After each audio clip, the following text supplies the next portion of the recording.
ঘটনাটো কি আৰু আপোনাৰ ফ্ৰণ্টৰ মানুহ ঘৰত গম পোৱা গৈছে 2টা বজাত জুই জ্বলিছে।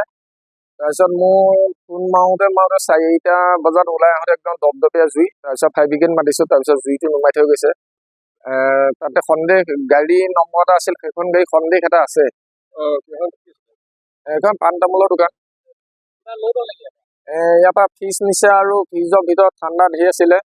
নিছে পানী বটল এইবিলাক ভুটকাবিলাক নিছে, চিগাৰেট টিকেট নিছে। প্ৰথম তলা কাটিছে, তলা কাটি পেলাই গোটেই দোকান খালী কৰি পেলাই জ্বলাই থৈ গুচি গৈছে। আছে এতিয়াতো এনেকুৱা এটা ঘুমটি বনাবলৈ গ'লে ধেৰ দাম ন। লাগি যাব। আলমাৰী 2টা আছিল ডাঙৰ ডাঙৰ ভাল কাঠৰ। ফ্ৰিজটোত আছিলে ঠাণ্ডা আছিলে, ষ্টিং, স্প্ৰাইট, এইবিলাক মাজা সেয়া আছিল, চব আছিল। সেয়া চব আছে, একো নাই দোকানত, একো নাই। তাৰপিছত জ্বলাই থৈ গুচি গৈছে। এয়া তলা কাটি দিছে। সন্দেহ গাড়ীখনৰ এখন গাড়ী নম্বৰ এটা আছিলে। গাড়ীখনত এইটো হেৰি হয়, সিহঁতৰ তাত মানে দা কটাৰী টাইপো তেনেকুৱা চাউণ্ড শুনা নিচিনা লাগিছিল। আৰু গাড়ীখন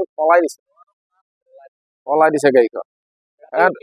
ৰাতি ৰখিছিল, সিহঁতক সুধিলো ইয়াতে মাল চাল নাখাব, সিহঁতে খাই আছিলে কিবা। তাৰপিছত সিহঁতে আমাৰ কওঁতে সিহঁত ভাগি দিছে। এইটো 9:30 বজা নাই, ৰখি পেলাই খাই আছিলে সিহঁতে। মই কওঁতে ভাগি দিছে। মই মানা কৰিছিলো, তেতিয়া ভাগি দিছে। নাই, সিহঁতে একে ডাইৰেক্ট পুৰা ভাগি দিছে।